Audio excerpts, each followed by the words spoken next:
Yeah. He was on a show called American Gothic. Yeah, I always thought he was going to blow up. Yeah, he's been on the verge of blowing up forever. Yeah. And then also Lil Bow Wow. Oh, yeah. I forgot he was there, dude. Yeah, that's one. He had the Hulk car. Yeah, That car he was in that. Lil Bow Wow. Okay. And Lucky then, Joe's. so Justin Lin, the director, this little indie director, like just murks it with the third one. And then the studios were like, holy shit, why don't we give him a bigger budget and see what he does? Mm-hmm. So then in the fourth one, Paul Walker's character comes back.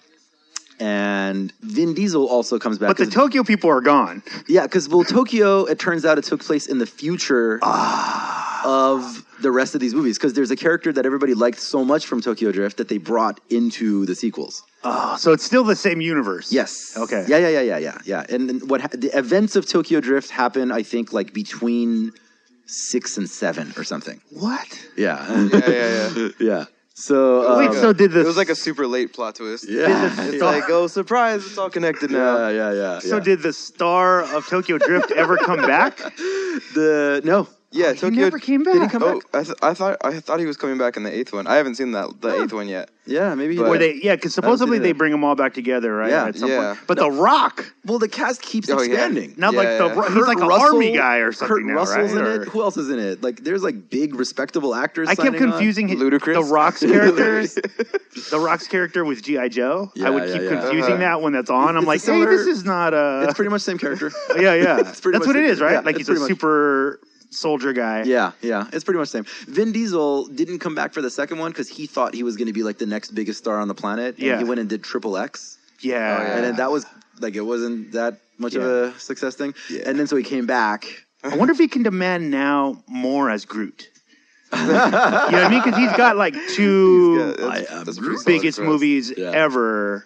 But do they count it because it was just his voice? Dude, that's like the funniest I don't know. troll of all time, by the Right? way. is Yeah. having Vin Diesel play only like that I am tiny Groot. role. I am Groot. Yeah. I am Groot. And he wasn't even in the second one because he was like Baby Groot. Yeah. No. That was him. No, it was It him. was still him? Yeah. They showed it in the just had different studio, voice. and and they just pitched him up. Interesting. The only change was when he said, "We are Groot." Yeah, no.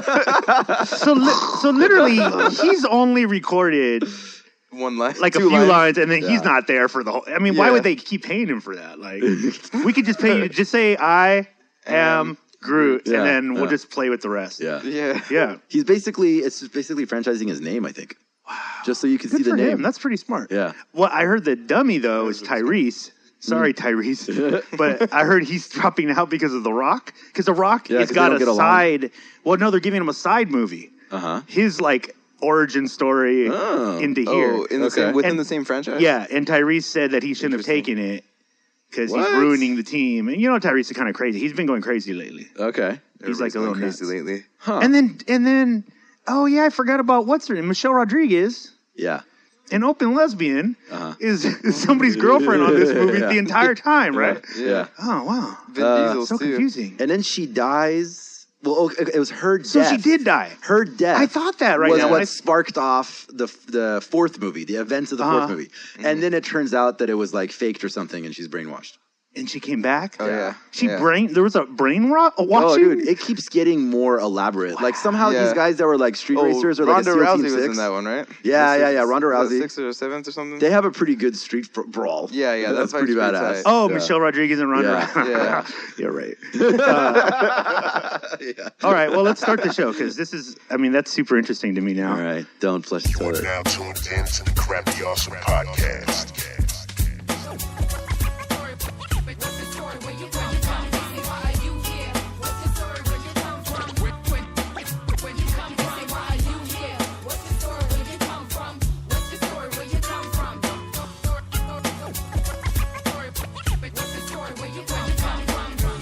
Welcome to another high-speed episode of the Crappy Awesome Podcast. We're your host, the Diego Brown Project. I am Mr. Arash, even though nobody calls me Mr. And with me is KILLcRey, even though we'll just call him Chris. There you go.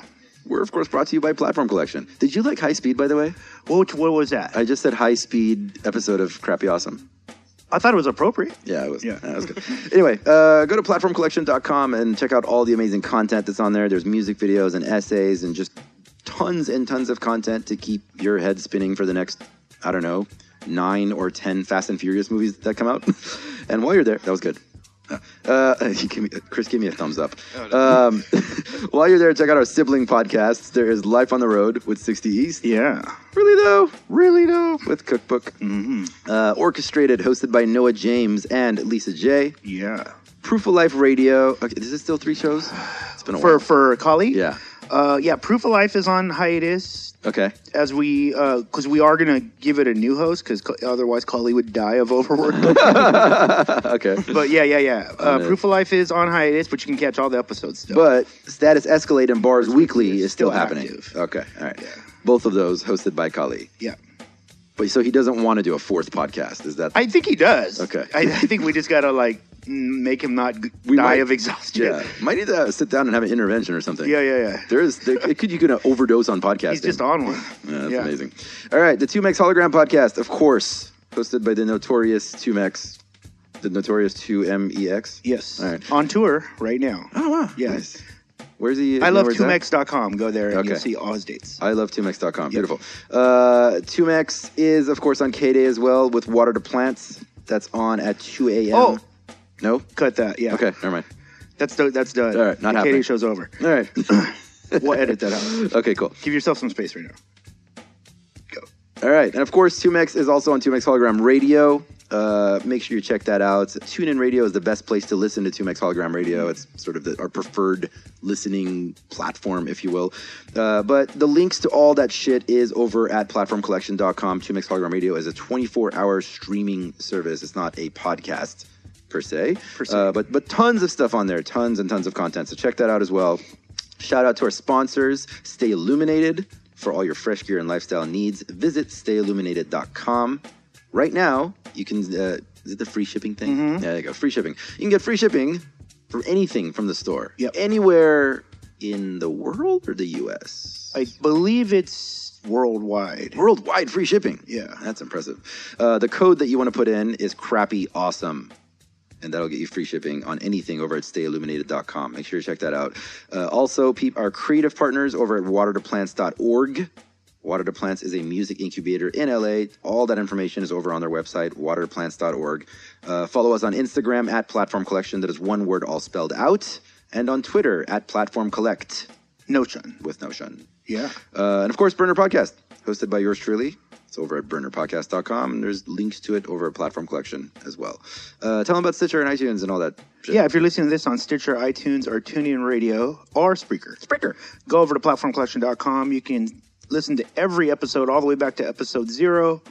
Guys, thank you so much. The network is quickly changing, and upgrades are happening, as you guys know already. Keep going over to platformcollection.com. You are seeing daily updates now. Because you guys deserve that. Listen, you guys deserve that. It's amazing. I skipped 2 people. Okay. The Ghetto Blaster podcast. Hosted by Ricochet. And you forgot. And Pretty Fresh. Yeah. Hosted by Muds One. Yeah. I thought you were going to give them like a big thing at the end. That's why. No, my teleprompter broke. Oh, okay. Yeah, Eddie, switch that, please. Yeah. The teleprompter's please. not. I have no personality without a script. Yeah. No, I'm good. Just black coffee's great. This is great. Thank you so much. Yeah. Coffee's helpful. Okay, continue. You were... That's it. Oh, look for LA to the Bay coming in next month. LA to the Bay? In podcast form. So every episode that has played live on 2Mex Hologram Radio will now be in podcast form, which is amazing because D-Ski and the LA to the Bay crew are so thorough with their show. It's so entertaining. So I think you guys are really going to like that. Look for that next week. Oh, and we have a new Instagram show. So what's an Instagram show? I'm going to explain it right now. So Instagram's for photos, Chris. Instagram Live has now a new feature, which most of you, I'm sure, have not become aware of. But you can now go live with another person. So we're going to be doing one-on-one interviews on Instagram weekly. There'll be from a plethora of artists on Platform Collection. We're just going to pick 2 people and let them have a conversation. And you guys can check that out. Get in the chat room. They're going to be streaming live together. I like plethora. Once a week. Yes. It's a good word. It's called One for One. It's a new show on Instagram.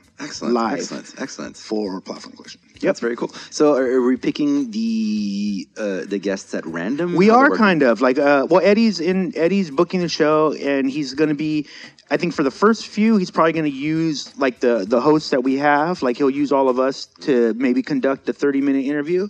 And it's not going to be like crappy awesome. We're going to talk to people that we're probably familiar with or would like to become familiar with, but already have an existence on platform. If they're not on platformcollection.com, they're not going to be on this show. Right. So we're going to literally just go through platformcollection.com, pick some interesting artists, and pair them up. I think that's going to be really exciting. So one I'm already thinking of, I think would be really, really dope, is Kiddo and Bonnie Blue, because I think that to see someone who's more farther in their career, someone starting off, that'd be a great conversation. So dope. 1 for 1. Look for it on Instagram. Follow us on Instagram, Platform Collection. Yes, that's dope. Love it. We're here with Jook The First. Yo, what up, man? Not much, brother. Thank you for the coffee. Yeah, no worries, bro. I needed it myself, dude. Hey, first off, let me apologize for the pain I caused. I know it's gonna take some time for all the rain to stop, but look to the skies, I've asked God to bring you solace there. Well aware the hardships I caused you were hardly fair, but if we're honest, the weight is just as hard to bear. I'm the bipolar monster extraordinaire, broken at the start, hearts impure just to clear the air. And the best thing for you to do is run away, run away, run away. And I can tell you this with confidence, that you and I are polar opposites. The optimist, the pessimist, the artist, the cynic, the listener, lyrics, invested in dreams, invested in things. The rest of it seems so evident. It's the etiquette for development, reverence and detriment, or whichever one is relevant. Listen, it's time we went our separate ways. I know it isn't fair. Oh no. Change is scary, but that doesn't mean it's bad. See, I'm chasing dreams and you ain't happy in the backseat.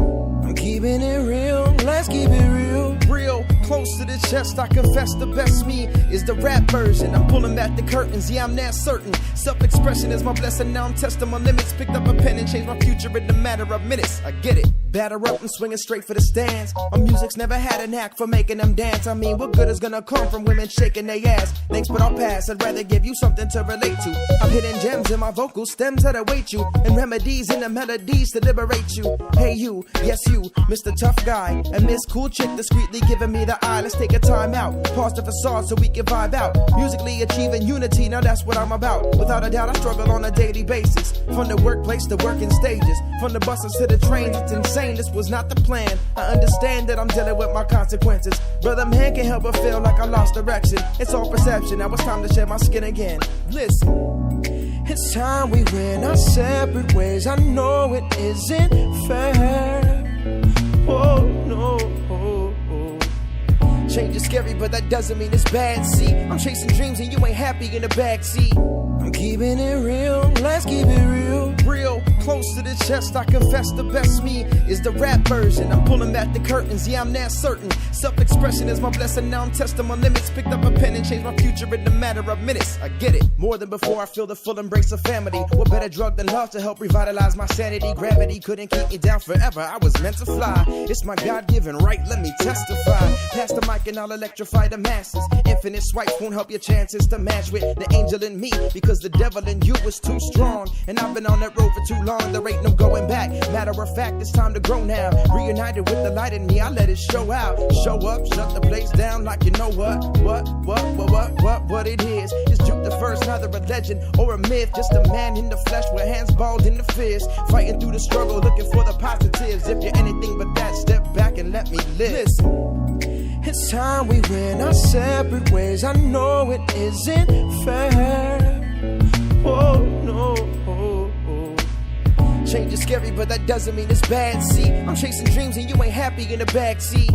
I'm keeping it real, let's keep it real. Real, close to the chest, I confess the best me is the rap version. I'm pulling back the curtains, yeah, I'm that certain. Yeah. I feel like I've slept like maybe 5 hours in the past like 3 days. Really? Work? Is it just working? Working, yeah. Work, Yeah. and just trying to brainstorm stuff for this project I'm working on. Yeah. It's mostly just trying to figure out a cool way to package it in a sense. Yeah, like, so you've been, for people who might not be familiar with your music, and they're going to hear your music throughout the show, take people back a little bit, like when you first started, because you're actually, dude, you're actually one of those people, like a lot of people don't know this, you're one of the first people that I actually met in the scene, that we ended up following a lot on this show because but he wasn't the first person. No, he's one of the first. Okay, and I think Sam was the first. Oh no, George the first. George was the first, right? Yeah. He had to be. I gotta change my name now. So Jook the second. Jook. It was a Cypher Effect. Yeah, I think it was the first Cypher Effect. Who else was on? I think Bleezy was on that. Yeah, it was Bleezy, Anomaly, Miss Char. Was Miss Char. Yeah.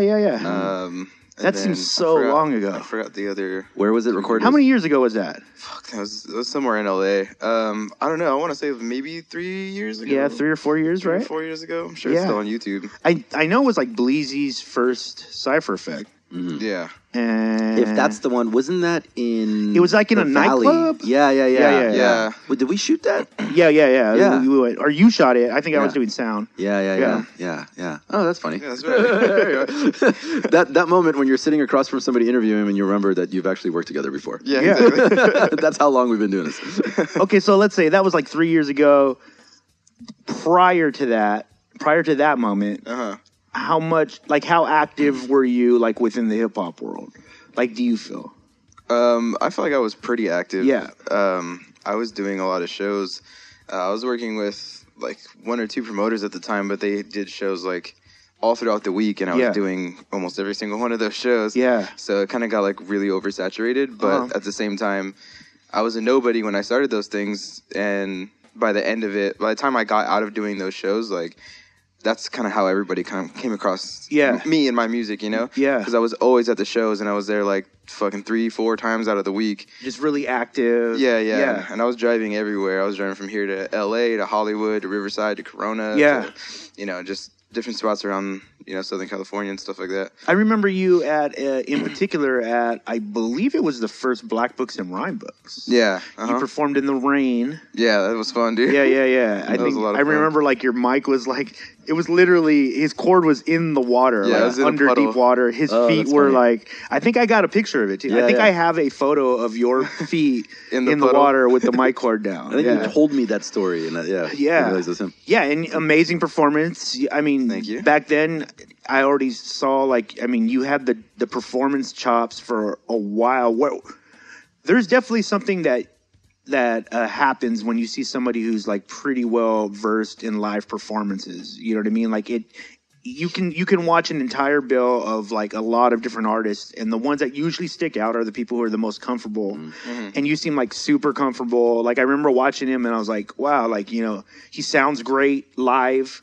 Like it seemed like you put a lot of attention into like trying to sound like your records. Yeah, you know what I mean? Where does that part come from? Like where do your like hip hop rules that you have for yourself? Where do they develop from? I don't know. To be honest, like I haven't gone to like a whole lot of like hip hop concerts and stuff. Like in my time, I've just been too broke for that kind of thing. So I honestly don't know. I think it was just kind of like a self-taught thing. Like I was just kind of like the shows that I have been to and stuff like that. Like I really like when, like the artist sounds exactly like they did on the record. Right. But at the same time, I do like that little bit of improv and stuff. But I've never been that good at improv, so why not just focus on the other part? Yeah. I mean, you are one of the artists definitely in the scene that I feel like does take because I like that. Like I in fact, I kind of don't like the other way, like when you go to a show and they don't do anything that sounds like the record. That's I don't like that either. Yeah, I don't like that either. Because that's not what you fell in love with. Right. Play the hits. Yeah, exactly. But I think it's cool to see.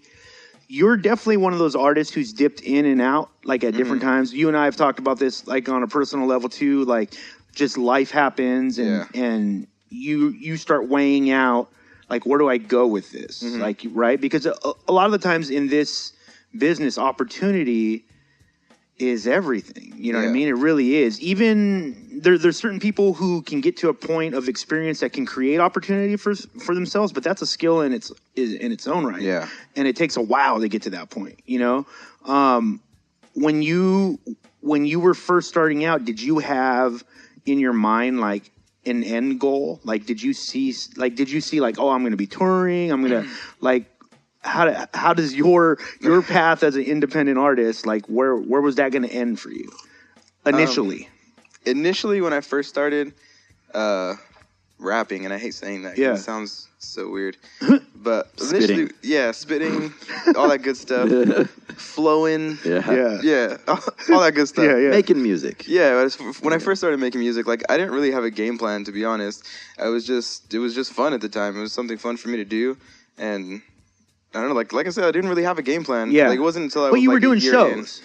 I actually didn't start doing shows until maybe like a year in, I'd say. Was that like a thing you felt like you had to do? Like, as you started figuring out, like a lot of us do, like, you know, when you first start out, then you kind of figure out like, all right, I need to be on these shows. Flyers are important. People need to see my name. When you started to figure that stuff out, did like a game plan start coming together in your mind, or were you still like, let's just see where this goes? It was still kind of just like fly by night. I just kind of see where everything took me. You know? You were putting a lot of time into it, though. I was. You still are. You know, how do the people around you, like family, friends, like how do they see it? You know, like do they understand what you're doing? You feel like your family gets what you're doing? I feel like they understand it. I don't know if they fully support it. As much as they say they do. There's always that parental, you know, like have a backup plan type of deal.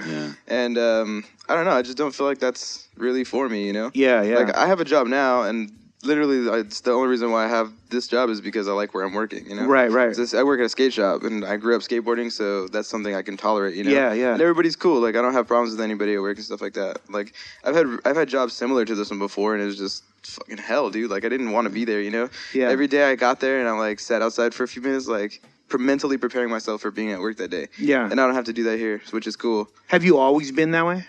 Sort of, yeah. Right. I really despise like the normal clock in, clock out, slave away for a few hours, and then. Okay, so where'd that come from?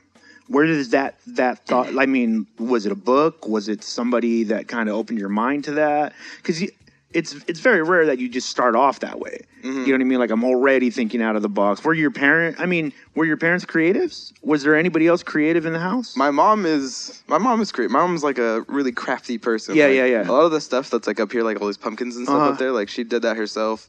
Like the wreath over there, she did that. And like she has like a whole little. So she has like an art book. Yeah. Exactly. So I feel like that's where I get a lot of my creativity from.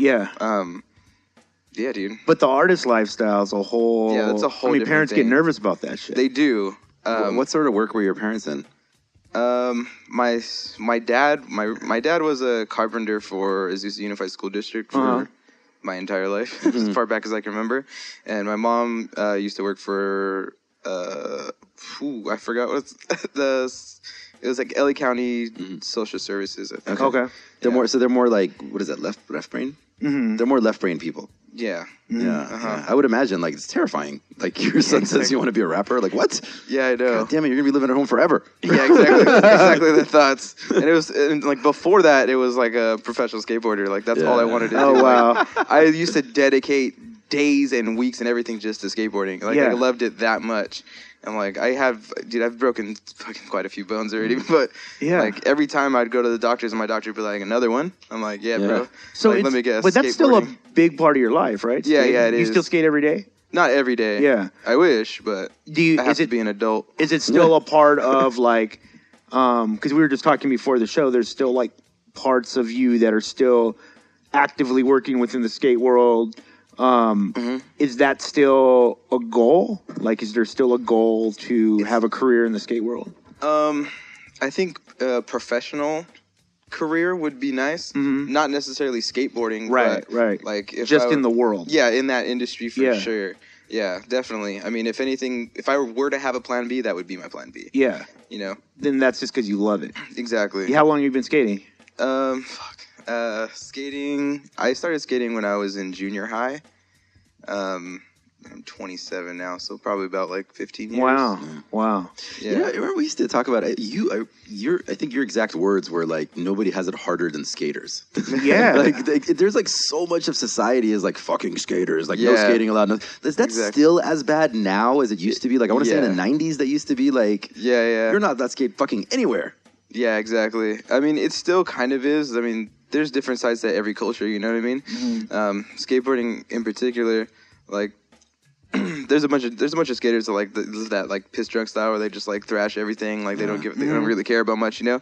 And then there's other skaters that are like they're still kind of in like a devil may care kind of attitude, but they're very polite and very like the nicest people that you'd ever meet in your life, you know. Yeah, I think the parallel that I see sort of in skate culture and in hip hop is that they're both sort of like a younger subculture that immediately got like demonized by society at large. Immediately a lot of scared older people had the same fears of hip hop that they had of skaters. It's reckless, crazy hooligans doing things, you know, like staying out on the street. Vandalism. And I would imagine same thing. We have good people and assholes in hip hop. We have good people and assholes in skate world. Exactly. Yeah. But they're both like that timeline is actually it's pretty close. I think close. 70s. Yeah. Like right? Like that was like Lords of Dogtown was wasn't that like 70s, early 80s? I think so, yeah. Yeah, that was like right around hip hop starting to hitting Main Street. Yeah. Think about it. Your two passions are things that just didn't exist in your parents' childhood. Yeah, I know. Literally, they just didn't even exist. It's really hard for them to understand. You're an alien. I know. Like literally an alien creature. Yeah. They're like, how does that make money? Yeah, exactly. What is somebody's gonna give you something? Yeah. For what? To ride your skateboard? What's wrong with you?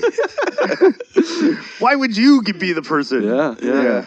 It's interesting. For me, I know you're doing the same thing. We're trying to figure out what the attraction is, like what the connection is between skating and music. And music? Yeah, other than that, I don't want to go to work at 8 a.m. Yeah, I mean, for me, like growing up and watching skate videos and stuff with all my friends, like that was the way I discovered the majority of the music that you know I used to listen to at the time. Yeah, those early skate videos with a bunch of underground hip hop on them. Yeah, exactly, underground hip hop, and they had stuff like The Doors and just depending on which video you're watching, you know, obviously. But you know, that's the way I discovered music at the time. That's fascinating. The delivery mechanism. Yeah, exactly. Yeah. Wait, so how did you start learning about hip hop itself? Like, because there's a big difference between like I listen to it and we skate and maybe some people freestyle because everybody does it. Yeah. To go like I want to be a rapper. Like that's a big jump. I mean, most of the time like even your friends are like, come on, man. Yeah. Like, you know, like how did you get to that point where you're like, this is actually something I want to define myself as? Well, it's funny because like I hit a point skateboarding where I just kind of felt like I was, and I feel like it's something that happens in everybody's professional career. Like you just hit that point where you feel like you just like you're not going any farther. You know, you just kind of hit like a brick wall. Yeah. And like you just feel like you want to give up and stuff like that.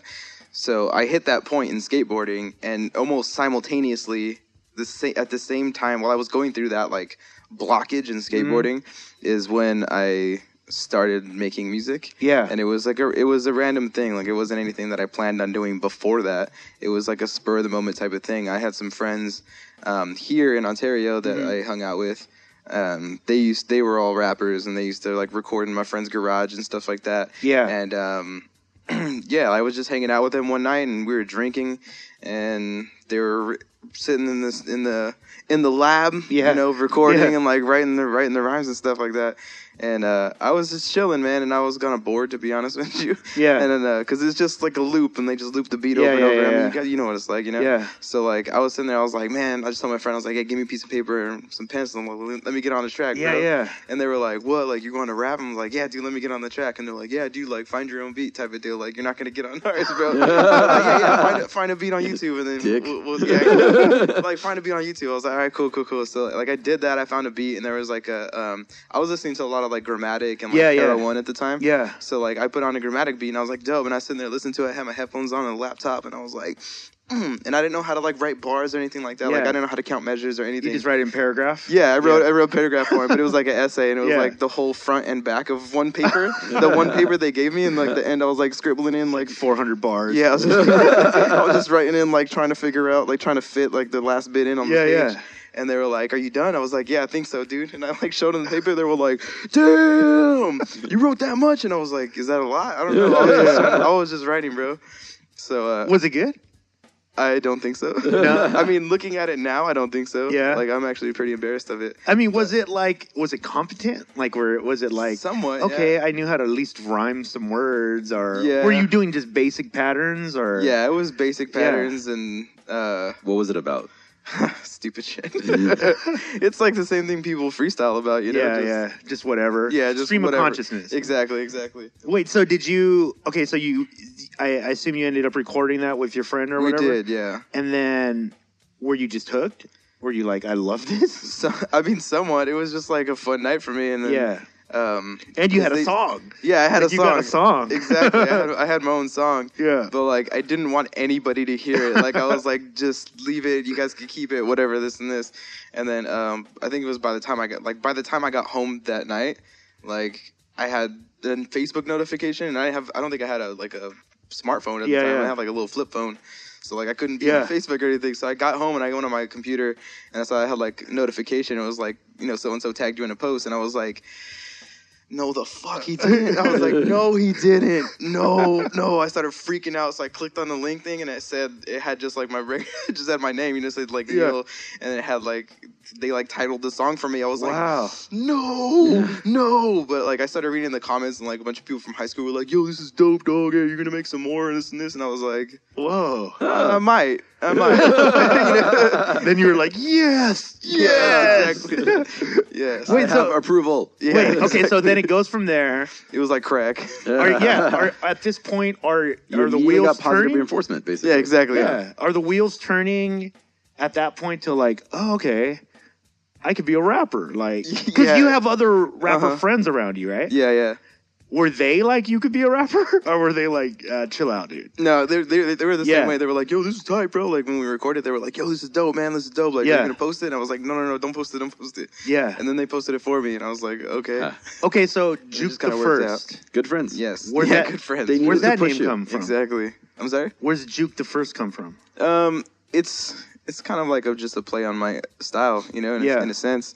I don't look like a rapper, you know. Yeah. I look like a skater. Yeah. Like a little skater kid or something like that. Yeah. Especially when I first started, like, making music and stuff like that. Like, I dress the way I do right now, pretty much, you know. Yeah. Like, even in high school, I have, like, super tight jeans. Not super tight, but, like, I had, like, the tight pants on and, you know, thrash shoes all day, you know, and stuff like that. And, like, my shirts and pants had holes in them and stuff from falling and stuff. Yeah. So, like, it was just kind of like a thing. Like, I don't look like a skateboarder, so it was Jook. And then I originally adopted Jook 1. Yeah. And then I found out that it's like a graffiti thing. Yeah. And I was like, well, I don't write graffiti. This sounds stupid. Yeah. Because I had people asking me like, oh, dude, you write? I'm like, no. Especially out here, right? Yeah. Especially up here. Exactly. Yeah. So like, oh, dude, you write? And I was like, nah, dude, I don't write. And they kind of looked at me like, but you got a 1 on your name. Yeah. I'm confused. And like, someone put me on my game, and I was like, okay. So I don't know this. I mean, I know this, but some of the listeners might not. What does that mean?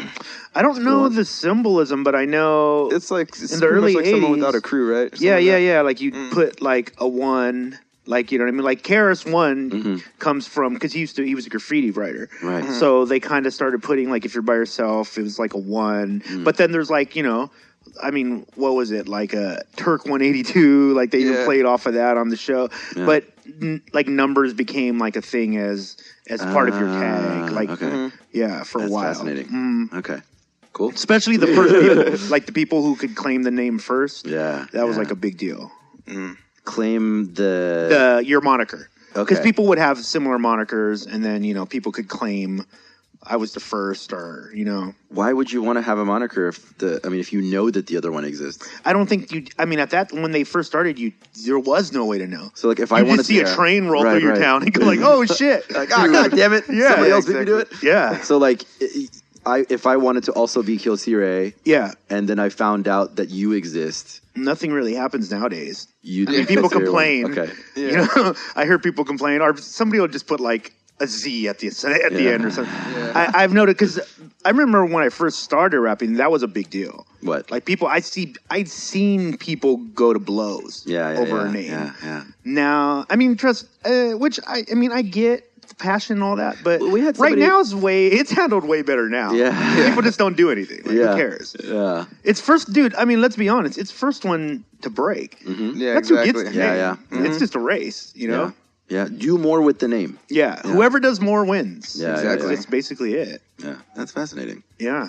All right, so not Jook 1, came Jook the First. Yes. Jook the First. Okay, so now you got a rap name. Yeah. Now you're a rapper. Now I'm a rapper. So now you have to go into this world that did you find similarities with like hip hop? Like once you started doing shows, because I know you had to start doing shows, and then you start seeing how it works, and then there's like promoters, and then certain artists people work with, politics, all that stuff. Was it similar to skateboarding? Not necessarily. No, it was actually for the most part the complete opposite of skateboarding. Yeah, like skaters, like we have like this code. Yeah, it's like an unspoken code. Like you guys just don't mess with each other's stuff, or you don't like get in each other's faces, you know, like that's one of the things I love about going to skate parks. Like even if you're not from the area, if you're skating there, like you're part of the family. Yeah, I've seen it first. I shoot there's a skate park in San Diego at Chicano Park, which has become like a really big spot now. A lot of pros go there to skate. It's a really dope skate park. And I've gone there to shoot, and it's got to be like the nicest place ever. Like everybody's super nice. Yeah. Everybody's like super helpful. If someone, dude, to the point, this literally happened to me. I'm taking pictures at one side of the, they have like a half pipe there. So one side of the half pipe, and on the other side of the half pipe, 5 kids spark up a joint. And at some point, one kid just walks over and hands it to me. He's like, here you go. And then I just pass it on, and people are following, people are helping each other up. Like it's such a dope place to be. It's community. Yeah, it's very much a community. And you're saying so you missed that in hip hop. Yeah. Did you notice that almost immediately? I did. Yeah. That everybody was kind of like felt like competition. Yeah, exactly. Right? Yeah. Yeah. I mean, I would imagine because there's a bigger carrot on the stick at the end. Yeah, exactly. Yeah. I mean, now you're fucking with my money. A more visible carrot. Yeah, right? Yeah. Like in hip hop, I think, you can define certain paths where like, that's why I think I originally brought that up about skateboarding. I think we were talking about comedians, and we were like, comedians got it bad. I was like, you know who really has it bad is skateboarders. Because in this day and age, say like without sponsorship, right? You can do what everybody else does in every other form of work. Like you can get on YouTube, you can put videos of yourself. I mean, down at the skate park, kids are doing that all fucking day. They're recording everything they do. I assume they have a place to post it up. Yeah. Because even, I mean, dude, are you finding as a photographer that like you don't even have to like go through a consent conversation? Like they're just happy somebody's shooting? No, they're coming up and getting a card. Yeah. Because they want to reuse the photos. Yeah. They're like, yeah, fuck yeah. Keep shooting. Yeah. They're all about it. That's dope. Because I mean, in that way, it's like similar to everything online. You know what I mean? Like there's a way, if you can get noticed, sometimes there is a bigger carrot at the end of the road. If you just got noticed, you might not be the dopest. Right. And I think that's one thing that like internet's done all the way around is you don't have to be the dopest in anything anymore. You just have to be the most followers. Yeah, the most followers are the loudest online. I'm the loudest. I get the most attention. Can I say, with a glasses half full kind of approach, maybe just something that resonates with a certain audience? No, that happens for sure. Yeah. That happens for sure. But I'm saying, like, I think if you're like Lonzo Ball, right? You familiar with him? Basketball player. Yeah. Okay, so dude his name is Lonzo Ball, and he's a basketball player. Lonzo Ball, yeah. Yeah.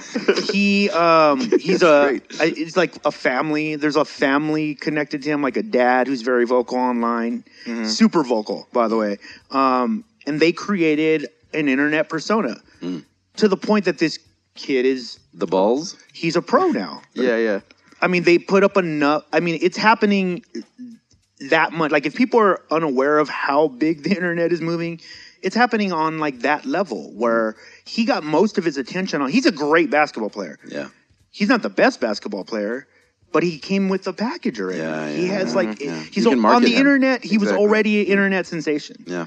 And if I'm as a producer, if I'm looking like where I can invest my money, fuck yeah, I'm going to invest in the guy that's already doing the work that I don't have to train him on. Right. Exactly. Which, by the way, for people who just got upset at that statement, that is exactly the same as buying property that doesn't have like dump on it or it's just a nicer, this property's nice. It's already halfway developed. You look at a neighborhood, there's a Starbucks already there. Yeah, that's like the best way to know if you're going to invest in a neighborhood, by the way. If you see a Starbucks I've heard that so many times. Because they do a lot of research about where they're going to open up their next shop. Yeah. And I think it's so in hip hop, you got in, you start seeing, like, obviously you did the Cypher effect, so you had to have heard about, like, oh, here's a way to get noticed. There's different things happening. What were some of the things you immediately liked about it? Because you're coming from a community that was like, hey, let's all skate together, to a community where you could go to a show and nobody could talk to you the entire time. And it's not necessarily because they don't like you. I've been to enough of these now to know there's always two factors. Everybody's high. Everybody's fucking high. Yeah. And hip hop is filled with insecure people. Like, there's a bunch of insecure, awkward people. A bunch of fucking nerds, and you put them all in a room. You put them all in a room, and but they're wearing, it gets very weird. Yeah, but then weird. It's extra funny too, because you look at like the hip hop gear that they might be sporting, right? And so like, again, that older audience that is like terrified if this shit is walking by and sees a bunch of like scowling faces and nobody's talking and it looks all scary and all black. It's a bunch of fucking nerds and you're all high. I mean, I've talked about it many times. Like, I know you've been in this, like those circles of rappers, like where everybody's just kind of talking, but nobody's really talking. Everybody's just kind of telling everybody how like they like your shit is dope. Hey, we should do something new. All that shit happens like at every show. There's at least one circle, and it's not really any type of communication at all. Right. It's like a tolerance of each. Like, we're all. Let me tell you something. Tolerant. Coexisting. I had an epiphany about this very subject a few months ago. I was sitting at a bar. I was waiting to meet up with somebody, right? And on TV there was like some news clip happening. This is before Trump got elected, and the dude sitting across from me starts talking about politics to me. And my first thought, like my mind went to the same place that it always goes to when people bring up like politics with me. Is I have a history of working in that field. So I'm like, oh God, this is just, there's no way that we're going to actually be able to have a logical conversation about what you're telling me right now. I know more about this than you do. But all that moment, it just suddenly dawned on me. It's the same thing as like people chatting about sports at the bar. Like, it's not like we're not going to get to the root of something. It's not like a intellectual. You're just shooting the ball around. Right. Yeah, exactly. It's simply an exchange of energy. That's all it is. And like, so like that circle that you're describing, it's human beings standing around in a circle. This is how we're going to exchange energy right now. And at the end of the day, like that art of doing that, they've almost stripped away all the other bullshit and gotten to the core of just what they're there to do. I've been in circles where I feel like this is as much as we could all muster up. You know what I mean? Like, we're not going to have, like, we're all not going to go somewhere and eat breakfast probably right now. But we're all going to be like, yeah, I like your shit. Oh, I like your shit. Because I'll tell you, most of people who are willing to participate in that they're just so happy to not hear someone go like, man, who the fuck is this guy? Or, you're just so happy not to have a negative thing. You'll take the least amount of positivity you could take. I would say it even, maybe there's almost like the primal part of it that's connected to our ancestry, where you're in the middle of the desert and there's a fire and you gather we're around all the fire. just kind of hanging around the fire. Just gather around the fire for a little while. Exactly. If anybody happened to go missing from the fire, most people wouldn't notice. Just put someone else there, but it's a fire. I mean, he might have gotten eaten by either one of the other people around the fire or an animal. Let's talk a little bit about like your creative process, dude. Like when you're putting together music, how does that usually come about? Is it, or first of all, like the basics. Are you tend to write to beats or without beats? With beats. Always with beats. Sure. So you'll get a beat and then like start seeing what the beat says to you, and then you construct it. Is it usually by yourself? Mostly by myself, yeah. Yeah. Where do you write the most? 6 feet that way. Yeah. Just in your room. Just in my room, dude. Yeah. I mean, I have obviously worked with other people before. I feel like those situations are a little awkward for me, just because of the way like I get into like my creative zone and my process. Like I get to like I walk around my room, like I pace back and forth in the same spot, or I'll sit and spin around in my chair or something. Like I do a bunch of weird, awkward things like when I write, and I feel like when I'm in like like a collaborative situation with people, like they look at me like I'm a freaking weirdo. So do you hold back a little bit? I do, yeah. So it's harder. It is harder, and it's like. Hold on, I want to know about some of these things that you're doing. You're spinning in a chair? Yeah, because I have like a little office chair, right, like at my desk, and so like you'll just be sitting there trying to think of it, and you're spinning around like a kid. Sort of, yeah. Okay, in a sense. Like I'll just sit there and like swing back and forth a couple times for a little bit, or I'll lean back and just kind of like spin in circles and stare at my ceiling, or just whatever helps to get the creative juices flowing or get so stuff like that. Yeah, I'm a weirdo, dude. I'm a weirdo. I say in my Instagram bio, I'm just a weirdo, bro. Yeah, but I mean the pacing thing is something I do a lot. I'll do that a lot. Like if I have to like sit with a beat and then I don't know if you like. I think everybody kind of does now. Like verbalizing. I'm not verbalizing any actual words. I'm just making sounds a lot of times. Yeah. I do that a lot. Try to find the cadence or whatever. Exactly. And I find I'm very similar. Like collaboration isn't something I'm against. I just hold on. Yeah. Hey, doggy, puppy. All of a sudden, there's a puppy here. Hey, doggy. I love doggies. What's your name, buddy? Roxy. So, while they're taking care of Roxy, yes, my person who now has the title girlfriend, she asked me if I'm a dog person, and I realized after having some conversations with her, it's like with that thing that just happened with you and the dog, and your voice got funny. I think that's like the difference between like people that like when dog people are asking, "Are you a dog person?" That's kind of what they're asking. Yeah, I think they're. I mean, do you really love dogs? I mean, you can only really love dogs, dude. Yeah. There's no middle. Yeah. I've noticed that. I agree. Like, because if you have like you have to like really, to be into them, because they need that. Like, that's how they are. They're such a. If you're not into it, it's just gonna be annoying. Yeah. Yeah. No, I don't know. I see all small things as similar. You just don't like them. No, I do. But I mean, I don't go googly woogly. Yeah, you just don't have that connection. I don't do the googly woogly. Did you grow up with pets? No. Well, there you go. Yeah. That's it. Get along great with them. Yeah. But so you think. I mean, as far as I know. Roxy said he hated your guts. Roxy came and said hi to me first. Roxy peed on your chair. I don't know if you noticed. That's a just compliment. Claimed you. That's a compliment. You just don't speak dog. It just dominated you. You don't speak it correctly. Yo, yeah, because I was talking about like the collaboration part. Like that's something I can definitely relate to. I like the end product collaboration. Yeah. I just don't like the process of collaboration because I prefer to write alone. Yeah, same. So when you're in those situations when you have, because I think, was it your last project that you had a whole collaboration project? You had a collaboration project, right? With Prototype. Mm-hmm. How was that?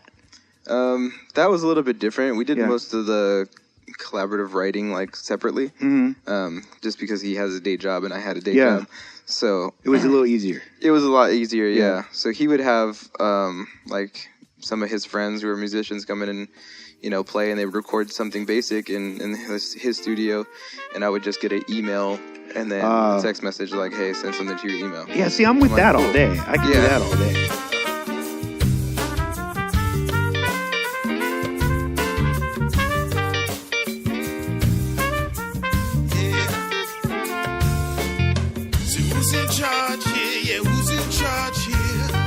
Taking over tonight. I say, who's in charge here? You were in charge here. Raise your hands if you're feeling alright. Who's in charge? Who's in charge? We've come to take back the night. We're in charge. We're in charge. We're in charge. Raise your hands if you're feeling alright. Pre-performance rituals, silly but it's critical. Been practicing for hours and still hoping for a miracle. Every crowd is different and the mission is to satisfy the need to be the freshest in the room. Not just because he's white, cause he sees the need to switch the scenery repeatedly. Sworn to secrecy, the story streets get keep hidden in the foggy mist of morning shifts and sack lunches. Sick of feeling overworked and hates the way his back hunches. Mad hungry, past loves and regrets get reset while on stage.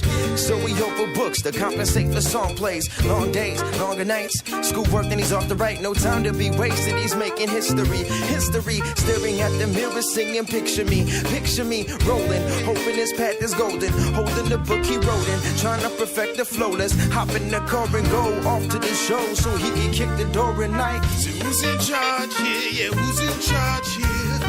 We're taking over tonight. I say, who's in charge here? Yeah, we're in charge here. Raise your hands if you're feeling alright. Who's in charge? Who's in charge? Who's in charge? We've come to take back the night. We're in charge. We're in charge. We're in charge. Raise your hands if you're feeling alright.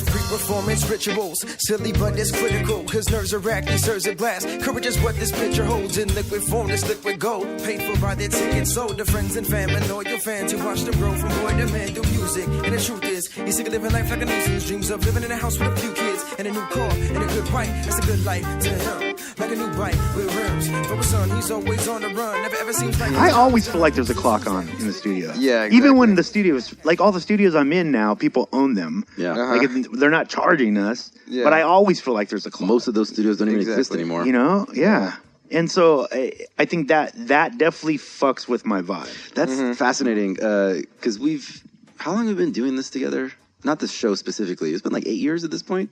Oh, just like since you got involved in hip hop, collabing and hip hop, yeah, like 6 or 7 years. 7 years. The show's been on for like 6, so it must 7 have been years. 8. 7 or maybe. Anyway, I remember when we first got in it. Like you were a lot more about the studio experience. Mm-hmm. It's interesting to see that you had that evolution. Yeah, because I don't think I was really recording myself much. You know what I mean? Like I was like recording other people. Mm-hmm. Like the first whole year we were recording other artists. Yeah. And when I recorded, I would like just record by myself. But I still like being in the studio. Mm-hmm. I just don't want to record. Right. I'll be in your session. And just vibe out with you. You know, but I don't want to like. Yeah, because I just think like as I get older, that's one of the things that I'm observing about just people in general and creative processes. That's interesting. It's really fascinating to watch how people change and evolve into like different parts of their life and different things that they're attracted to and different ways that they create. Yeah. Because I have this like weird thing in my head where like whenever I start to do a new thing, I think it's going to be like this forever. Yeah. And I have to stop myself and be like, no, it's not. It just might be like this for a year. Yeah. Well, I mean, I can tell you like, it's funny. Kali said this to me the other day because somebody had said something, a mutual friend had said something about a song. They thought I wrote something about them. Right. Oh, really? And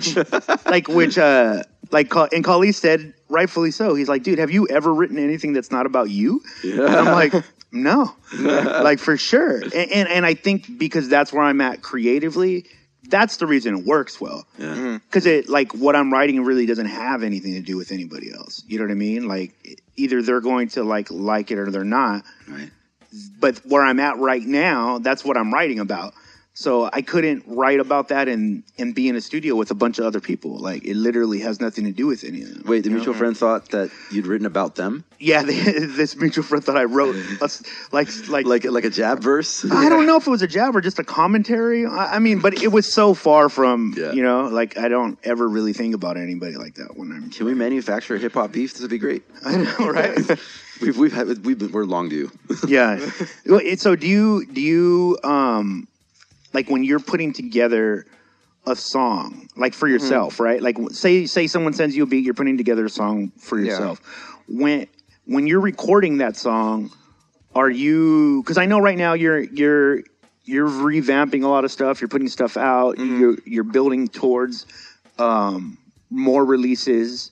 I've seen you talk to your audience online, and you know you're kind of trying to figure out where you're at with releasing a full record as opposed to songs. Where do you fall with that now? Like when you're recording something, are you like, this is part of a project, or you're like, I'm just recording? Most of the time it's just like, I'm just recording. I just want to get stuff out. Yeah. For a second, and when I say get stuff out, I mean like get stuff out of my head. Yes. And like just onto paper or onto a record and stuff like that. I feel like that's easier. And then like with the project I'm doing now, it's somewhat like it was somewhat intentional, but at the same time, like the song choices that are on there, they weren't, not all of them were intended to be on this project. Oh, okay. Some of them were intended just to, or like a couple of them were just intended just to put out. Just stuff like, you made. Yeah, exactly. Like Daydreaming was one of them. Daydreaming was something I just wanted to. Which is crazy because that's going to be like, I mean, it's like one of your favorite songs right now, right? Yeah, it is. Yeah, I actually really like this song a lot. So when you made that song, this is a good place to play it, by the way. Yeah. Just to note.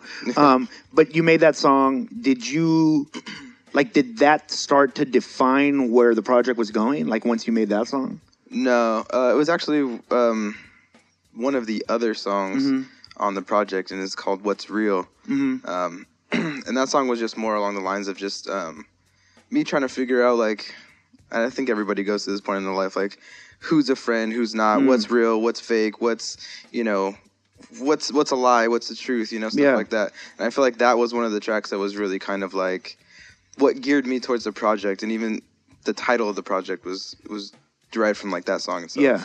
What do you feel like for people who've been following you, right? What do you feel like you have to say right now? Like, where are you at with your life? Honestly, so the whole point of me making this project, the truth is, it was just kind of like I was just thinking to myself about what I was going to do. I was going to make an EP, a full-length album. Do I just want to put tracks out? What do I do at this point? Because like I had taken a long break after, you know, just a certain point in my life. So I was even debating whether or not I even wanted to keep making music, and I just wanted to like start up a career, so doing something else like in the skate industry, like I had mentioned before. But I felt like this is something that I really enjoy doing, and this is something that I feel like I need to be doing, not necessarily for some type of end game project, but as like just for you. Yeah, just for me. And yeah, dude, I kind of lost my train of thought for a second there. But yeah, I mean, this whole the project, it was going direction, a certain direction. Yeah, it started going in a certain direction, and I felt like this was a great way to restart what I had already done. Yeah. You know? Is that scary for you right now? It is. It's really scary. Yeah. Because, like, I feel like I'm putting a lot of, like, time and energy and money into this project. Yeah. For it to just bust is going to, like, it's going to hurt. You know? It's gonna, not hurt, like, emotionally, but it's going to hurt, like, almost physically. Yeah. You know? Yeah. And financially. So what do you... I know, and for people who don't know, like we're definitely going to be working with Jook in the future, so look for that, you know, through Platform Collection and some other bigger stuff going on. But I know right now, and I'm trying to ask this in a way so people can share this, because I know the answer to this, but like you are definitely in a place of like trying to formulate new ideas, new presentation. A lot of it has to do with your presentation. When you look out at hip hop, what are some of the current presentations you're just not you're not feeling? Like, is there any part of hip hop that like making you sad or mad right now? This is gonna sound super underground of me, but like mainstream hip hop. Yeah, sure. Like that's fucking depressing. Like I actually sat down and listened to like some of these songs that are like really popular right now, and I'm like, what the fuck is going on right now? Yeah. And then I watched a music video for it. I'm like, what the fuck is going on right now? Yeah. You know, like. And then I sit there and I take a step back and think I'm overthinking this shit like way too much. Like I'm really overthinking it. But at the same, and then like I feel like I'm just putting way too much thought in it when I don't have to be doing that kind of thing. You know? All I have to do is dye my hair real fucked up and tattoo my face and just talk about bitches and fucking other people's girlfriends. Well, what stops you from doing that? I don't know, self-respect for one. Like I don't want to be known as one of those guys, you know. I think one of the things that I really enjoyed about making music was being able to tell a story. Yeah. I'm a fucking huge Rhyme Sayers fan. Like, I fuck with Rhyme Sayers like super heavy. And I feel like now thinking about it, as far as like an end game, that would be fucking tight. Yeah. Just to add my name to that roster would be amazing. Yeah. And I had put together a group with a couple of my good friends, Evolve. You guys know Evolve. And then Redeem. He was going by Redeem at the time. Yeah. He's now Elizer.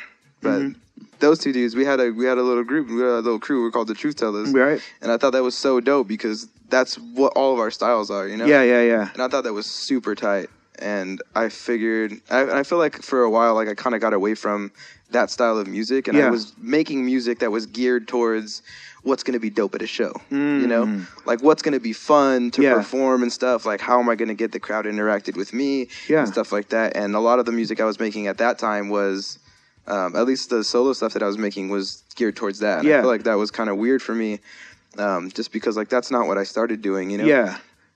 As opposed to maybe like just speaking your truth. Yeah, exactly. So, well, let me say this. I think that there's definitely, I've seen a lot of artists perform, and I think that one of the things that you can definitely like take and put in your pocket and realize like, okay, there's probably not a lot of negative attached to that. The way you entered the game and thinking about those things, like, you know, thinking about like, I want to rock the crowd. I want to, this is thinking about the performance. I think now in this climate, it puts you ahead of a lot of people because a lot of people don't get that part till the end. Like you kind of reverse engineered it.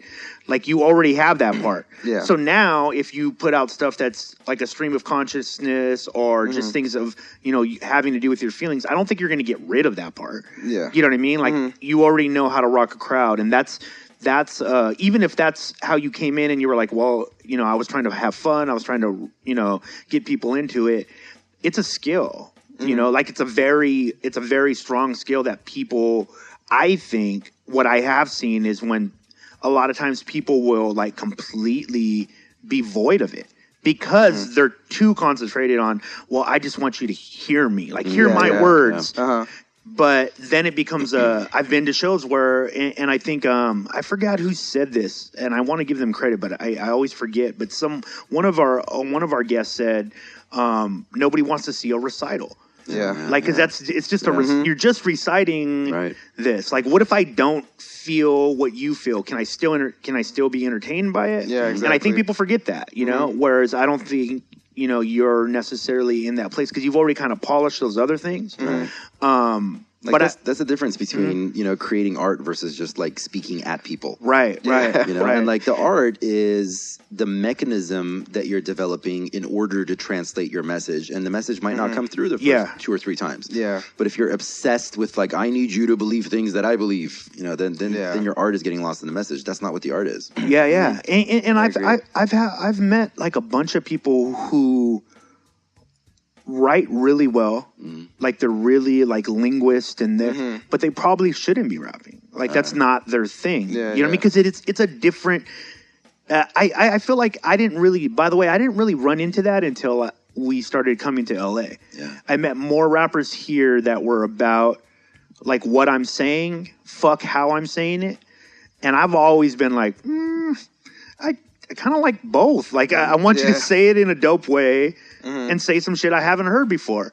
Otherwise, again, you're just reciting like words that it's just a recital. It's not designed to entertain me. It's not designed to bring me in. Why can't a group exist where, let's say, one person in the group is the writer and the other one is the performer?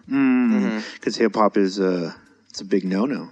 Yeah, see, like why? Because I mean, like it's kind of like a DJ and a producer. Like, what if I'm great at producing? I want to create the music, but I'm not good at actually being up there. I mean, people would arguably say that's what Drake is. Okay. Right? Like Drake is the perfect example of he's got a good package to deliver his message. Yeah. Right? Like well, why not make the writer a part of your group though, instead of having it thing you're hiding in the background? We might get to that point. That might be the next thing. I figure like it's somebody said that group. Yeah. I mean, the thing is like I'm recruiting right now. No. Yeah. The one thing in hip hop is I think where like the Drakes of the world fuck up is you can't say you're the best rapper. Right. Like just don't say you're the best rapper. Yeah. Like you be fine and you're a great. I mean, no, Drake's not whack, dude. What you don't get to that level, and it's not. Yeah. It's hard to do. That shit's hard to do. That fool probably doesn't sleep. He's probably traveling all the time. It's a hard job. But is he the dopest rapper? No. And you just shouldn't say that. Right. If you just don't say that, I'd give Drake a pass. Like, why not? Like, he's just a great performer. Yeah. But I think when you're talking about like hip hop, and especially like the hip hop that you're drawn to, like the actual creation of the words means a lot to like the people who follow that type of work, because if not, I think you could just watch. Fictional TV. Listen, I would... Because that's what fictional TV is, right? It's a bunch of people who can really portray the message of the writer. No. I would submit that if a group existed today in 2017, where both the writer and the performer were like, both of their images are on all the posters, they're on the album cover... They're making no ifs, ands, or buts about the fact that one of them is the delivery mechanism. And the other one is the writer. And that's how we fucking do it. And that's how we create our art. And this is the message that we're delivering. I don't think people would have a problem with that. I think people would be dope. And I think the problem comes from what you're describing is like people are trying to pretend like that's not happening. You're trying to hide it. It's like as a photographer, I'm 6'5". I learned, one of the lessons I learned pretty quickly is that I can't be candid. Like I can't hide and take a photo. Uh-oh. Something happened here? Yeah. Okay, there we go. Yeah, like I can't. And the more, the less I apologized for what I was doing, and I just came out right in front of people and shot them. That could be taken out of context. But the less that I did that, the more comfortable they got. Oh, here's a 6'5" dude, taking photos. Like, oh, yeah, because don't hide it. It looks like you're being weird, right? Like if you're trying to hide, like obviously you can't hide. So yeah, if you're trying to trick people, I think that's where the audience. I think another thing goes back to a point you've made before many times too, is that hip hop has not put enough energy into defining genres. Yeah, the subgenres. Yeah. Like hip hop's getting old enough now. Like it's okay to have a bunch of genres. Yeah. Like you can. Yeah. But by the way, like what you did, I did too. The other day, I was telling Kali this. I decided, you know what? I'm going to find I want to know who the hottest, youngest rappers are and what this really is. And so I looked them up. Most of them had, I looked up 3 different artists, right? And I'm not going to mention their names. It's not fair to take it out of context. You have to watch it yourself. But for me, as an adult, I was like, this is obviously not for me. Yeah. It's obvious. It's obviously not for me. And these guys had 30 million views, on one video, right? And there's this one rapper. So doing what we do, I always tend to look up an interview. I want to see an interview because sometimes I've been pleasantly surprised. There's who I was just talking to Noticed about this. There's this Korean rapper. I forgot his name. He's from Korea. He's got one of the biggest songs in America right now. And I saw his interview with Pharrell. Gangnam Style? Right. First of all, dude, you know what? He's a perfect example too. Yeah. He actually falls into this category. In his country, he wasn't being a joke. He was almost being Gangnam Style is a commentary on a very rich area, right? Yeah. And people know the story. But anyways, this guy, he was doing performance art. And that I was like, oh, that's fucking dope. He literally thought of this character. Yeah. And he's doing it, and he's very open about it. Yeah. He talks about it in third person, when that character is doing this, and it's super, and it was very dope. And so I thought, well, maybe that's what maybe that's a thing. Maybe kids are doing it. No, they weren't. I watched this interview where I told Cully, no disrespect, I thought dude might be mentally challenged. Yeah. I was like, this guy actually might, and maybe they just signed a mental, and they don't know. Yeah. This dude's severely autistic. Maybe they do know, and that was the selling point. Maybe, but dude, then I looked up 5 of them. Yeah. And they're all they were all like this. And I realized what Kali was telling me too is what I wasn't factoring in was lean culture. Lean culture is huge fucking thing. What's lean culture? It's people who drink promethazine. It's basically cough syrup. Yeah. So they've skull fucked their own brains. Thanks a lot, Lil Wayne. Yeah. What you're watching though is somebody who's under the influence. Imagine if it was acid culture, and you're just watching a bunch of people on acid doing interviews. It's not going to seem normal most of the time. These guys are tripping, and by the way, they're 17, 18 years old. So they're doing permanent brain damage. Right. The brain's not even fully developed. Yeah. So when I'm watching this, but this was my thing for traditionalists, right? From a human standpoint, I see a lot of things wrong with it. Yeah. These kids are probably harming each other really bad. We don't know the end of where lean is, where that's going to end. Because there's arguments on both sides. Since people got into lean, people found ways to clean lean. There's clean lean.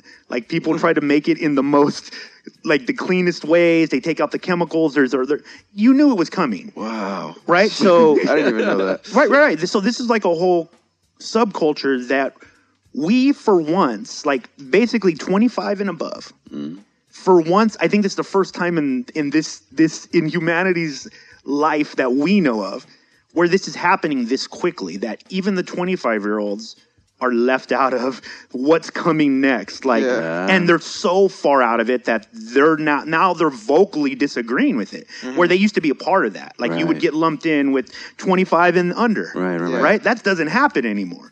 It's 21 to 25 is this whole new area of you get out of that that 17-year-old rap culture. The little bubbles of subculture Right. and humanity in general are just like popping up faster. Yeah, They're dude. able to find each other and connect with each other and create subcultures through the internet. Right. Exactly. And then I just kind of follow the dots, like especially like with lean culture, right? Now there's a product attached to it, which is lean, right? So Okay, so lean is like Coke and cough syrup? No, it's like just- Coca-Cola? no, the mixer is whatever. I think they like a lot of people like Peppers? fruity, Yeah. like a fruitier thing. So they're just like I don't know. experiencing Sprite's still cool, but they're Yeah, experiencing life like on a different level of consciousness, like 24/7. 24/7. Because they're like Yeah. that all day, every day. I mean, the argument could be made: is that different than somebody who smokes weed all day, every day? No, that's what I'm saying. Yeah.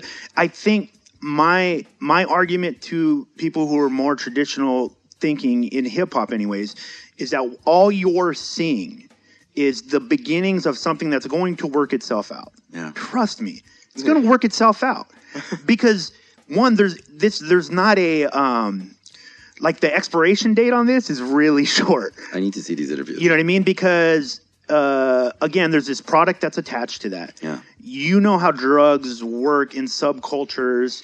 They're going to be passing through this drug. It's not going to stay with this group It's forever. not sustainable. Right. It's just not exactly. It's not sustainable. So when I watch that and then I hear what they're rapping about, like a 17-year-old rapping about the whole, like literally every other line was a bitch suck my dick.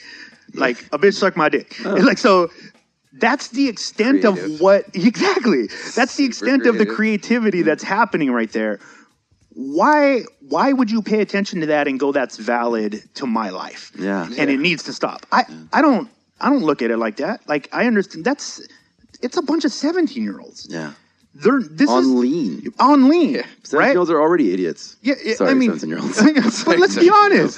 Like, dude, I'm sticking to, ever since I found out that it is a proven fact now that your brain development doesn't stop till around 25. Yeah. Then now I do look at it with a little more empathy. When I look at a 17-year-old, that's not fair to put judgment up against a 17-year-old based on you as an adult, the things that you have to deal with as an adult. If you're dealing with the same things that the 17-year-olds, you're the one who's fucked up. Yeah. You know what I mean? Like, you should look at that and go like, fucking kids. Yeah. And then move on.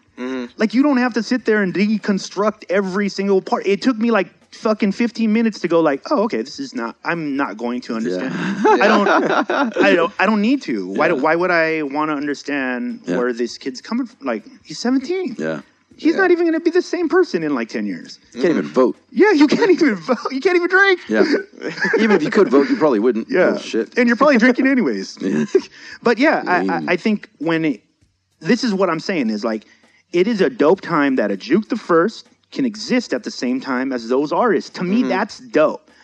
And this is the one thing that I do think the younger generation is kind of cool with, is they're cool with all of it. They don't really give a fuck. Like, they're not having like that hip hop conversation that we all had. Like, exactly. What's real? They're not having that. It's not even happening at all. So they're just like, yeah, I bump Jook, and I bump Lil Yachty, and I bump this punk rock group, and that's where it's going. So if you can't like anchor yourself to whatever it is that you like, and find a way to just package that and allow people to easily digest it, even if it is a complex art that you're creating, to me, the creative part, the most creative people will find a way to simplify that in words that anyone can understand. Right. But it's very challenging. Yeah. But that's why I know it's going to work itself out. Yeah. Because to me, I just go, I know I'm more creative than them. I know I am. Because it doesn't take a whole lot to do what they're doing. Yeah, exactly. So just challenge yourself. You know what I mean? And I try to tell most of like the artists that we talk to, especially the ones who are like, because people are heartbroken, man. I get it. Shit is heartbreaking. Like, when I saw it, I was like, oh, wow, that fucking sucks. Like, and at one point I'm like, they're missing out on all the shit that I love about it. They're literally missing all of it. Exactly. They're not attached to any part of it. And I feel like that's why it's not proactive for an older artist to down the younger artist, because you're just perpetuating that. They're going to be like, yeah, well, fuck, your shit's not dope because all you say is we're whack all the time. Like, we're just whack all the time. Why would I listen to you? You know, like, I think I think older artists have a huge opportunity right now because the younger minds are open. If you can fill them with ways and speak in languages that they understand, I think you have like a major chance right now to make a big dent in a positive way. Fuck, but does that mean we got to do lean? No. But you can do lean? But how do you describe that? I mean, you drink it. Wait, it's just a drink. Lean? Okay. Yeah. Like, are you on lean? Are you leaned? How does that adjective work? Like, I don't know. I don't even know the words. Leaned out? I know. They probably know you. They'd be like, get out of here, narc. If they could muster up the energy. More like Jook the narc, man. Bitch suck my dick. Bitch suck my dick. Dude, I mean, that is 17, bro. Yeah, I know. Like 17. Like, they're talking to probably a 17-year-old girl. Yeah. Like, what the fuck? That shit is crazy. Yeah.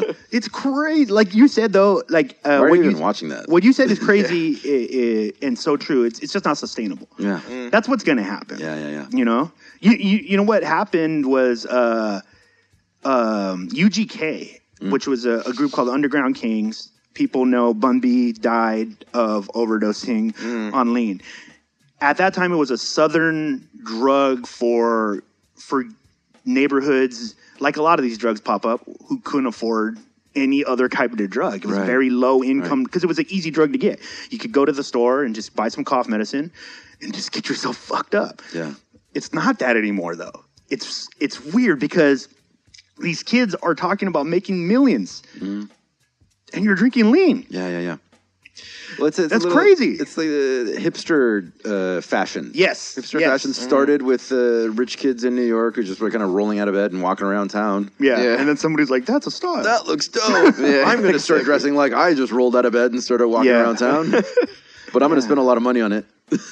Yeah, dude. I think it's like... I kind of want to try lean now. Do you? Well, you're the drug experimenter. I want to know what it feels like. I think it just slows your roll. Yeah. Like, have you ever had like a really bad cold and you drank some cough medicine? Yeah. Right? Or cold cough medicine. Right. And you know how you get kind of... I mean, it can knock you out. Like, it's usually my best sleeps when I take it. Yeah. It's... So the trick is to do double the normal amount and push through the tiredness and something happens. Oh, like Quaaludes. Like Quaaludes. Yeah. Like if you hold out on Quaaludes, you get super, super high. Which is why you can't find them anymore. Yeah. But, so lean's kind of the same thing. The longer you're on it, the longer you're drinking it, the more you push through the tired part. I assume the more visual. I know it gets visual. Really? Yeah. But I know the hangovers are vicious, which is why people stay on it because they don't ever want to come off of it. So it's like heroin. I mean, that's what they call it. They call it liquid heroin. But I don't want to do lean. I mean, who was the guy from ASAP Mob? They just lost the guy who created ASAP Mob last week off of that. Yeah, because of lean. Because he was addicted to it, and what he would do is mix it with alcohol, and he just fell asleep and choked. Wow, because he was so out. You're not going to wait. That's how a lot of people will die. I've heard people die on lean by just falling asleep on their face. Wow. Yeah, like in their pillow. Insane. Because they're so out, and even as their body struggles to survive, it won't wake them up. It's fucked up because there's no way to communicate to a 17-year-old kid that what he's doing is causing permanent damage. No. Yeah. There's no way you can get that information to stick. Mm-mm. They don't know next week. Yeah. No, in fact, there's a study that I was reading about a while ago is discovering that they're saying the parts of the brain that light up when you're communicating with a stranger. Those are the same parts, those are the same connections. I'm not describing this right, but those are the same connections that people have about their future selves. And the younger you are, the more of a stranger your future self is. The identity. Yeah. So it's like telling somebody to, hey, you should eat right and not do drugs. Yeah, you're going to get diabetes one day. You might as well be saying, you shouldn't do that. We can diabetes this. Can we get on diabetes? What is that? Do we pour that? It's telling a 17-year-old that is basically saying you should do that so that this stranger that's walking across the street right now will feel better. Yeah. I have no idea who that person is. Yeah. That's there's no, I don't know. I feel bad for kids today. there's a lot. I mean, the challenges are crazy. Yeah. The challenge, I can't even I mean, can you guys imagine, like, going to high school right now? Like, starting high school? Hell no. Like, as the person you are right now, even, I'd still not want to Oh, do it. no. I'd be like, I no. wouldn't want to do it. Yeah, I'd kill myself. I'd be like, everybody's dumb. We're all dumb. We're all dumb. Everybody's offended by everything. Yeah. And status is everything. Yeah. Yeah. Everything's about likes and connection. Yeah, no, and just even living in a world where, like, the computer screen, omnipresent. Yeah.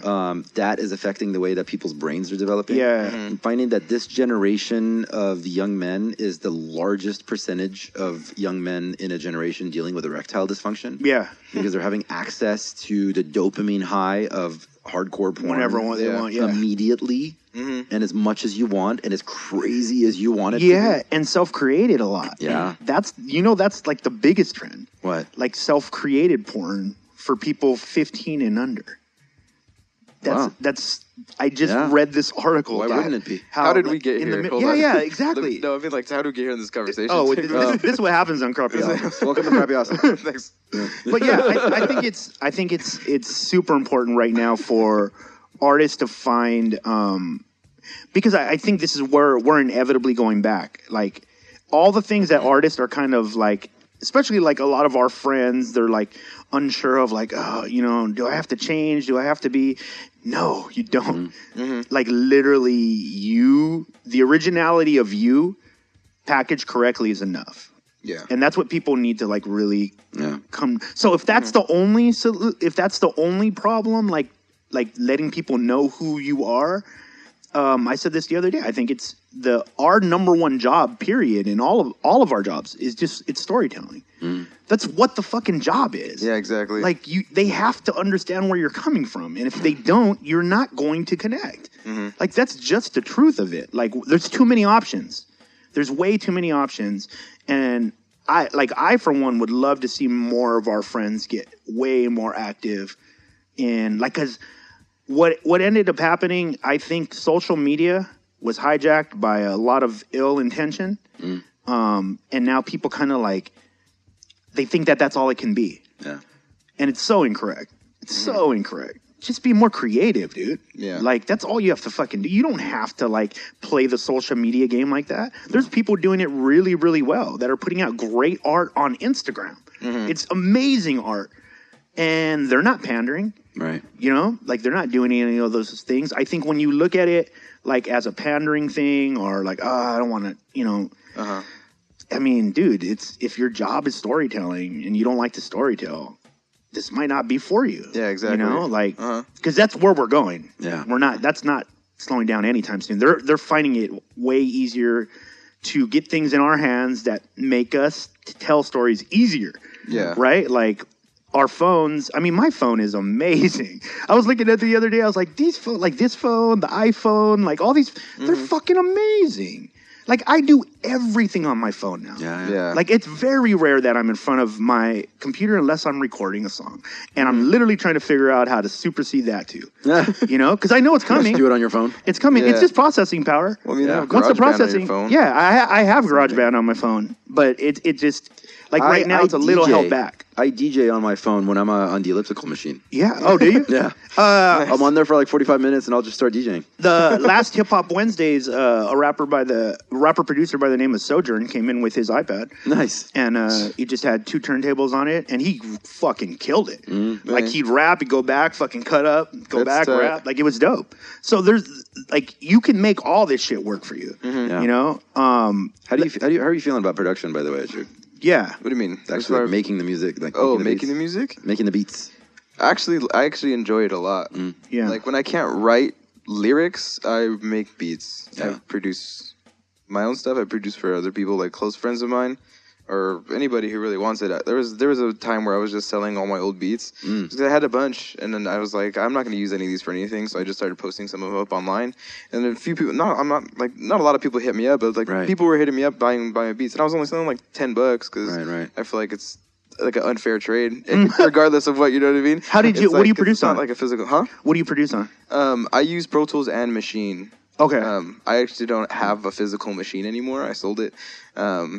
but I still use the Machine 2 software because I fucking love it. Because you do all the same stuff, right? Yeah, exactly. Yeah. And then a lot of the times, like with daydreaming, I run Machine as a plugin in Pro Tools. Oh. And then I could just record it straight into Pro Tools, straight into my Pro Tools session. Yeah, yeah. So like what I do, like one of my favorite ways of making music is actually having musicians play music. Yeah, yeah. Because I'm not a musician. I don't know how to play any instruments really. Yeah. So like I'll have one of my buddies come by and I'll just use Machine to wipe out a drum beat really quick, like just a nice, easy, mellow drum rhythm. Yeah. And then have them start playing whatever instrument it is they're and then are you like do you produce it to the end? Like, do you do all the sequencing and all that stuff? Mm-hmm. Yeah. Yeah, yeah. So, I mean, you're just using them almost like studio musicians? Yeah, yeah, yeah. That's dope. I think the only person that really takes like a bigger role is Eliza. Yeah. He takes like a really big role when me and him actually work on stuff. He goes the extra mile into like creating like an intro or like bridges and gotcha. you know, like different ways, like really carrying the music part of it throughout the whole thing. And then I just kind of just make like percussion and drum loops to match. Who's your favorite producer right now? Favorite producer? Yeah. To be honest, I don't really keep up with too many of them. I think the only like solid producer that I work with a lot is a student named KJS. I went to school with him a couple years ago. We both went to AI. Yeah. So that's how I met him. Oh, wow. I'm actually using a beat that he sent me on this project. And he still works with you? Yeah. Every once in a while, like, we're both, like, really busy. Like, otherwise, are you tracking down beats? Or are you, like, openly tracking down? I mean, people are listening. Yeah. Like, so if people want to send you stuff, they can send, you're still accepting beats. Yeah, always. Okay. I'm just never, like, I don't actively go around looking for beats, you know? Just because I feel like my friends are talented enough to make what you need. Yeah, to make what I need, exactly. That's really dope, man. Mm-hmm. No, okay, so let me ask you this, dude. Going into 2018's right around the corner. Mm-hmm. There's a lot of, we got a lot of stuff coming up. Yeah, like I said, Jook and a bunch of us are going to be working together in the future. But as far as like your fan base, what do you feel like you can tell them to expect like coming this year? Coming 2018? Yeah. Well, for sure, definitely this project. I'm actually working on a really dope package for the project. It's just going to be like a merch package, and I'm still debating on whether or not I want to do physical hard copies. Yeah. Just because I don't know how many people are interested in spending money on that kind of thing. Get 100, bro. Get 100? Just get 100 and have them for shows. Got you. I think that's like the best way to do it. Yeah.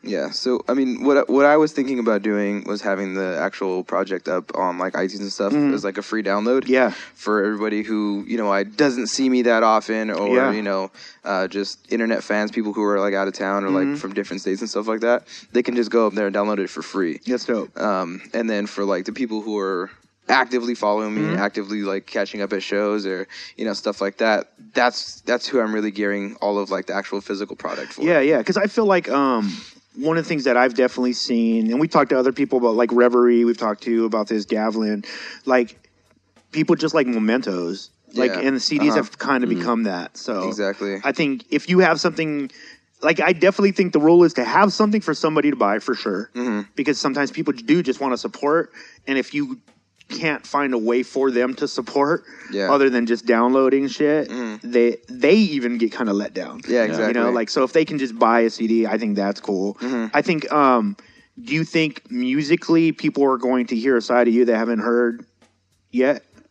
Not necessarily something they haven't heard yet. Yeah. More like something they haven't heard in a very long time. In a very long time. Yeah. So, like, I mean, I don't know. I don't remember if I told you when we spoke at Thought Fest. Where, like just this past, especially this year, I've been going back and getting in touch with like same person I was when I first started. Yeah. But just kind of clinging on to the knowledge that I have now. Yeah. I feel like that's something that has really helped me before in the past. I think so too.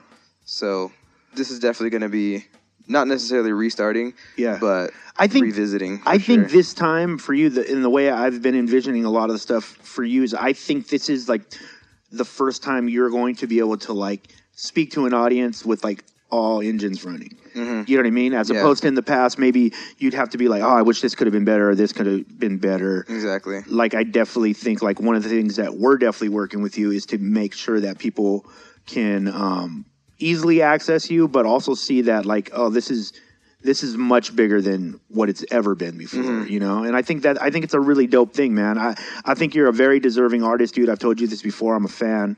And it's dope how things happen. I mean, I just literally ran into you at Thought Fest. Yeah. You were definitely, I remember talking to you that night. You were definitely in a place of mind where you were evaluating a lot of stuff. Exactly. And I think we talked that night that the dope thing is at least I've done this enough times. I know Arash has done this enough times where I just trust in the fact that people that need to be around each other find each other. Exactly. It's just happened enough times now, you know? Yeah. And I mean, dude, you're a great story. I mean, you're literally one of the first things we ever did up here, filming a Cypher Effect. Yeah. And you were on that. And that's then dope. Now, how many years later, this is dope. Yeah, that's super dope. Dude, tell people how they can get in touch with you right now, especially producers. Hey, you never know. Send me beats, but shoot me some stuff, man. But how can they get in touch with you? What's the best way? Best way, I would say, is just to go into my Instagram, and then I have my email connected there. Okay. So for producers, if you guys wanted to, you know, send me some beats or you wanted to collab on some stuff. Yeah. And they slide you the DM. Slide into his DM. Slide into my DM. Unless you're 17 on lean. Get out of there. Don't go anywhere near Get off the lean, kid. He'll turn the water hose on you. Scram. Get off my lawn. Yeah. So Jook The First, Instagram. Yeah. At Jook The First is JOOK The First. Yep. And guys, if you are listening to this on iTunes, Stitcher, TuneIn Radio, or Spreaker, go over to platformcollection.com and you'll see all the links there as well as Jook's videos. Just search them on the search tab and look for a bunch of stuff coming up from him very soon. Dude, thank you so much, man. Yeah, no worries, man. Yeah, dude, it's exciting to see. Man, I would have hated if you threw in the towel, bro. I'm glad you did not throw in the towel. I think you got a lot more to say, dude. So I think right now is a perfect time for you, bro. Yeah, man. I honestly feel like that night at Thought Fest was something that I really needed. You know? That's awesome. That was awesome. It was like a spur of the moment thing. Like I honestly wasn't planning on going. I'm sorry, 60s, but I wasn't planning on going. Like originally, you know. We're gonna see him next. Yeah. Literally where we're going. Yeah. Like I wasn't planning. I actually saw him. He actually came into my work like a few days ago. Yeah. But dude, I wasn't planning on going. I just got tickets from a friend of mine and who didn't even go with you, right? Yeah, didn't even go. I remember you were telling me. Didn't even go, and then the other my other friends that were supposed to go with me also didn't go. Yeah. So I was just there by myself chilling. But luckily, I knew a lot of the people that were there, you know. So I was kicking it with them, and dude, I heard that a lot that night. The same thing was like, you know, where you been? Where's the new music at? Like, you know, why'd you do that? Why'd you do that? Like, where have you been, bro? Like that kind of thing. It's like I think that was like that type of reassurance was something that it's always dope to know that. A great way to spark. Yeah, like maybe you touch people that you didn't really, or you didn't know you had touched them that much. Yeah, exactly. Yeah, that's super dope, man. Your career started with people leaving comments on your thing. Yeah, and it resurfaced with people leaving comments on you in real life. Exactly. People leave comments. Yeah, they keep them going. People are walking up to him trying to hit like on his body. Just make a shirt comment. Yeah. Dude, thank you so much again, guys. Support everything Jook's doing, and the links are on the website if you're listening to it on the other services. Go there now. Yep. Get off that lean. Get off that lean, kids. Stop leaning. Pour it down and stand up straight. Be now flush stand up straight. Hey. Yeah. I remember when I sat at my desk, unconcerned with the world, the value of X. I closed my eyes and fell into the depths of my mind, where my skies were clearer than the reasons for my pride. And I tried to see the world the way they saw me, but the presentations breeding hatred, never saw the love. And that was something that I needed very dearly. My teachers never listened, my peers couldn't hear me, so I sought refuge amongst the roots and Neptunes. And sunny days don't have to wait till next June. I could escape to anywhere I want to go, jam a living legends of Barcelona or Monaco. Mon ami, when it comes to life, there's always more to see. And as the story keeps unfolding, I'm hoping I can make it there. For this message, I'm hoping that I made it clear.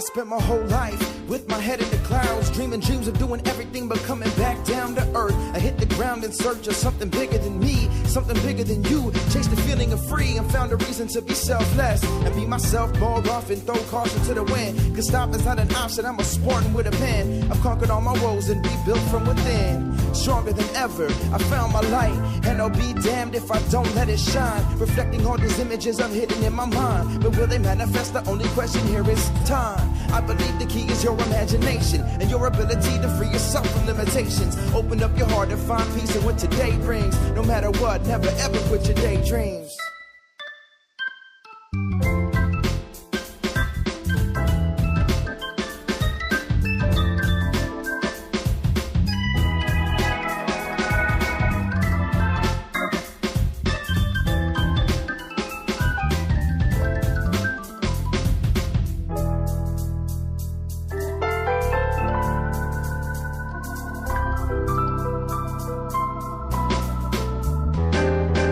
Brought to you by PlatformCollection.com.